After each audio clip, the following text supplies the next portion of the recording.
Hello les amis, c'est un plaisir de vous retrouver.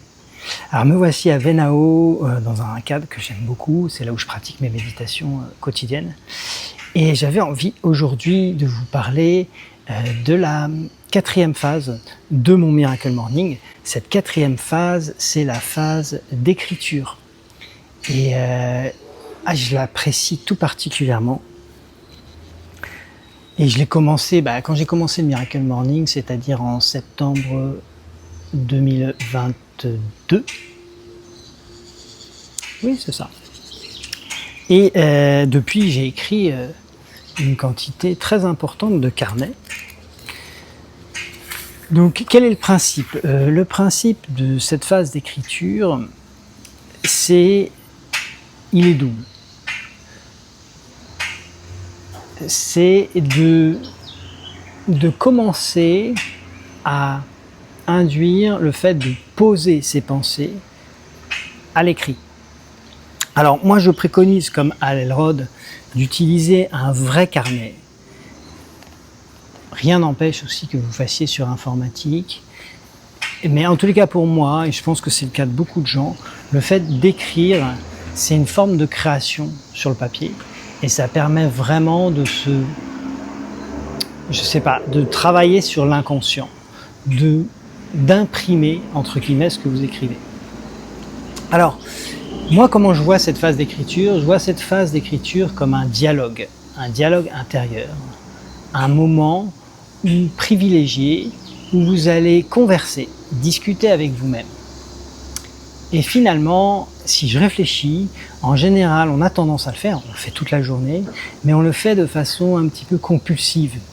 C'est comme si, en fait, nos pensées, notre dialogue intérieur émergeait sans vraiment avoir une structure. Alors, il y a les cercles de parole, je ne sais pas si vous en pratiquez, mais un cercle de parole, c'est souvent exprimer ce qui se produit en soi de façon claire et intelligible. Et bien moi, c'est exactement comme ça que je vois ma phase d'écriture. Ma phase d'écriture, c'est d'aller chercher au fond de moi-même, de façon claire et intelligible, ce qui se passe, ce qui se produit. Alors, déjà, ce que je vais faire souvent dans ces phases d'écriture, la première chose que je fais, alors après, chacun fait ce qu'il veut, c'est très personnel, mais moi, c'est ce qui me fait du bien, c'est d'écrire ce qui est apparu pendant mes phases, soit pendant la fin de ma méditation, soit pendant la phase de visualisation. J'aime bien en fait retranscrire un petit peu ce que j'ai eu en visualisation. J'aime bien aussi retranscrire, si vous avez eu des rêves, ce que j'ai eu, qui est apparu dans le sommeil en fait. Voilà, donc déjà un préalable. Et ce que je vais écrire aussi ensuite, c'est un petit peu comment s'est passée cette phase préliminaire de méditation, affirmation, visualisation. Et souvent, en fait, à l'issue de cette phase, je vais avoir une très grande clarté sur mon intention du jour. Donc, ce que je fais, c'est que je me pose la question, qu'est-ce que j'ai l'intention de vivre aujourd'hui? Et je réponds à cette question. Mais pas de vivre sous-entendu en termes d'événements, mais plutôt quelle couleur j'ai envie d'imprimer dans ma journée. Et là, je pose mon intention du jour. Voilà, donc ça peut être des choses... moi, je peux vous citer un petit peu le type d'intention du jour qui peut apparaître.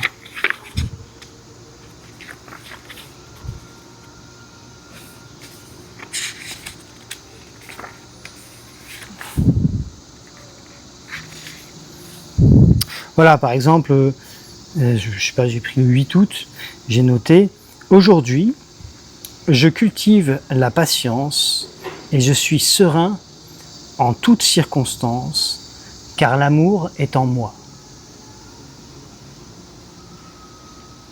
Voilà, donc cette intention du jour, elle va, vous allez le voir, hein, c'est impressionnant, elle va vous accompagner dans la journée. Et le soir, parce que le soir, je reprends mon carnet, mais pour faire un carnet de gratitude. Je vous parlerai plus précisément de cette phase dans une autre vidéo. Et donc le soir, vous verrez que finalement, quand vous faites le point sur la gratitude, bah souvent votre intention du jour, elle vous a parcouru toute la journée, elle vous a inspiré, elle vous a aidé à être le fil directeur de votre journée. Voilà, après avoir noté l'intention du jour, en général, je vais reprendre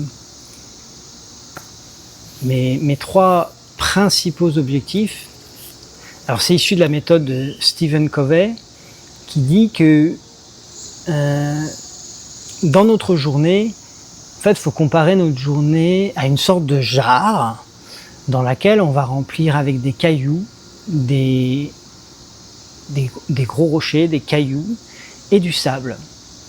Et ce que dit Stephen Covey, c'est que les gros cailloux, ce sont les choses importantes que vous avez impérativement envie de faire dans la journée, qui sont prioritaires.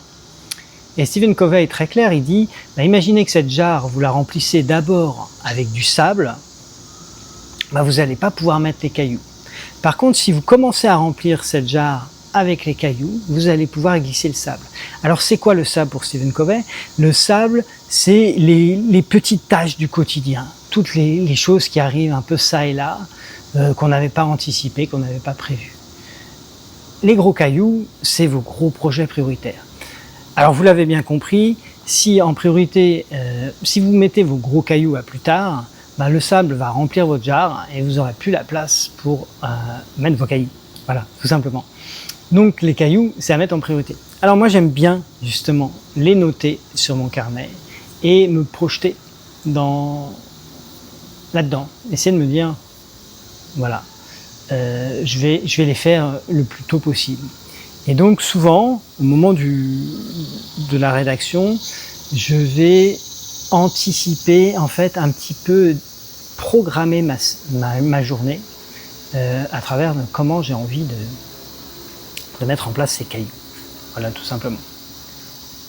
Donc voilà, une fois que j'ai fait ça, j'ai mes cailloux, j'ai mes priorités qui sont posées dans ma journée. Et là, j'aime rentrer dans un fil d'écriture spontanée. C'est-à-dire que je vais vraiment écrire sur les thématiques qui me portent. Voilà, ça peut être l'occasion d'aborder les sujets qui me tracassent, qui me préoccupent et d'essayer de les délier. Je peux aussi profiter de ces moments-là pour aller explorer des frustrations et voir quel est mon désir d'agir, quels sont les possibles que je peux pour lever cette frustration. Je profite aussi de ces moments pour pratiquer la méthode de Byron Katie. S'il y a vraiment quelque chose qui va m'affecter fortement. Et aussi, si j'ai pas spécialement quelque chose à mettre, à coucher, je peux poser un texte, je peux écrire sur une thématique, un sujet que je vais aborder dans mon blog, un sujet que j'ai envie d'aborder par exemple en vidéo, si j'ai envie d'écrire une intention, etc. Voilà, c'est tout simple. Alors, j'ai constaté, moi, en tous les cas c'est le cas, que plus je vis des choses difficiles, plus j'écris. Et ça, je trouve ça hyper inspirant, hyper intéressant. Pourquoi? Parce que qu'est-ce que ça dit? Ça dit que quand je vis des choses difficiles, et souvent confrontantes, je suis en apprentissage, puisque j'en sors des écrits. Le type d'écrit que je vais sortir quand je suis en situation difficile, ça va être des essais-erreurs.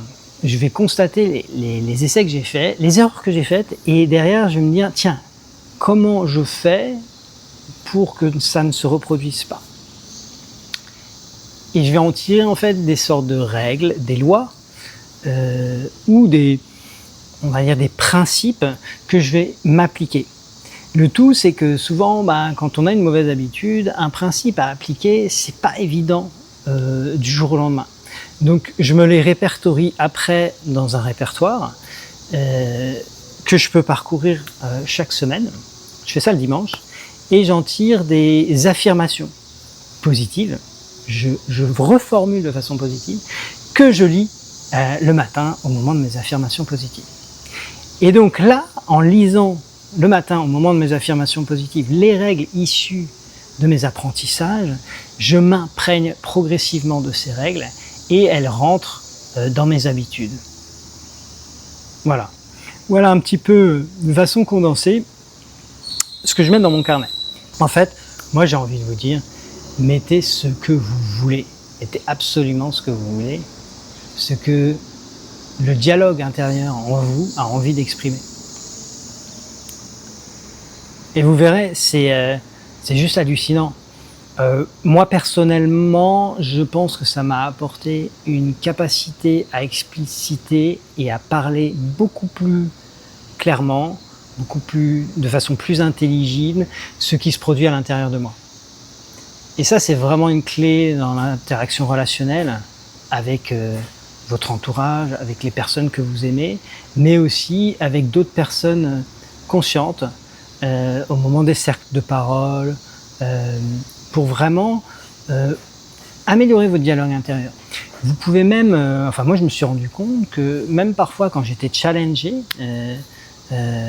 au contact de personnes, que je vivais des choses difficiles, ce dialogue intérieur il se produisait à moi, comme si j'avais un narrateur qui me disait « Oh là tu ressens une émotion, tu ressens de la colère, qu'est-ce qu'elle te dit cette colère, etc. » Et au final, je me rends compte que c'est vraiment la phase d'écriture qui me permet de mettre des mots sur ce que je ressens et donc d'accueillir beaucoup plus facilement ce que je ressens.